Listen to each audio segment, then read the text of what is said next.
ಎಲ್ಲರಿಗೂ ನಮಸ್ತೆ. ಇವತ್ತು ಹಲಸಿನಕಾಯಿ ಚಾಕೋ ಮಾಡೋಣ ಅಂತ ಇದ್ದೇನೆ. ಇದು ಹೇಗೆ ಮಾಡೋದಂತ ತೋರಿಸ್ಕೊಡ್ತಾ ಇದ್ದೇನೆ. ಹಲಸಿನಕಾಯಿಯನ್ನು ಕೊಚ್ಚಿ ತೊಳೆದಿಟ್ಟಿದ್ದೇನೆ. ನನಗೆ ಇಷ್ಟೊಂದು ಬೇಡ, ಅರ್ಧವನ್ನು ಕುಕ್ಕರ್ನಲ್ಲಿ ಬೇಯಿಸಲಿಕ್ಕೆ ತಗೊಂಡು ಹೋಗ್ತಾ ಇದ್ದೇನೆ. ಮೆಣಸು ಹುರಿದಕ್ಕೆ ಕಾವಲಿ ಇಟ್ಟಿದ್ದೆ. ಒಂದು ಮುಷ್ಟಿ ಒಣ ಮೆಣಸು ತಗೊಂಡಿದ್ದೇನೆ. 12 ಇದೆ ಒಂದು ಮುಷ್ಟಿಯಲ್ಲಿ. ಆಗಿದೆ ಇದು. ಹುಣಸೆ ಹಣ್ಣು, ಕಾಯಿ ಹಾಕಿ ಮೊದಲು ತರಿಯಾಗಿ ರುಬ್ಬಬೇಕು.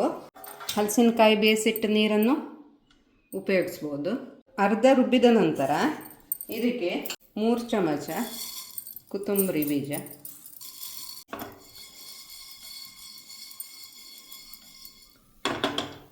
2 ಚಮಚ ಉದ್ದಿನಬೇಳೆ ಕೆಂಪಗಾಗೋ ತನಕ ಹುರ್ಕೋಬೇಕು. ಇದಾಗಿದೆ. ಇದು ಅರ್ಧ ರುಬ್ಬಿಟ್ಟಿದ್ದಕ್ಕೆ ಸೇರಿಸ್ತಾ ಇದ್ದೇನೆ. ಮತ್ತು ರುಬ್ಕೋಬೇಕು. ಇದನ್ನು ರುಬ್ಬಿಟ್ಟು ಮಸಾಲೆ ಹಾಕ್ತಾ ಇದ್ದೇನೆ ಇದಕ್ಕೆ. ಆಮೇಲೆ ಹಲಸಿನಕಾಯಿ ಇದು ಬೇಯಿಸಿಟ್ಟಿದ್ದೇನೆ.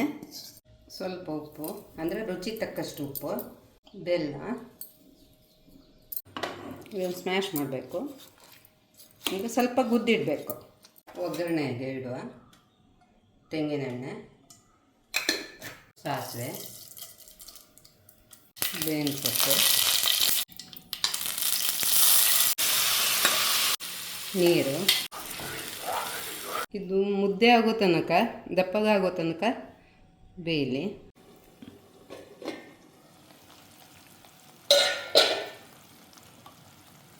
ಆಗಿದೆ ಇದು.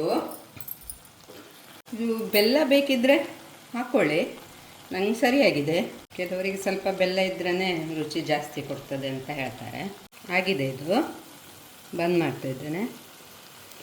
ನಿಮಗೆ ನನ್ನ ವೀಡಿಯೋಸ್ ಎಲ್ಲ ಲೈಕ್ ಆಗಿದ್ದರೆ, ಇಷ್ಟ ಆಗಿದ್ದರೆ ಕಮೆಂಟ್ಸ್ ಮಾಡಿ, ಮತ್ತು ಲೈಕ್ ಕೊಡಿ, ಮತ್ತು ಸಬ್ಸ್ಕ್ರೈಬ್ ಆಗದಿದ್ದವರು ಸಬ್ಸ್ಕ್ರೈಬ್ ಆಗಿ.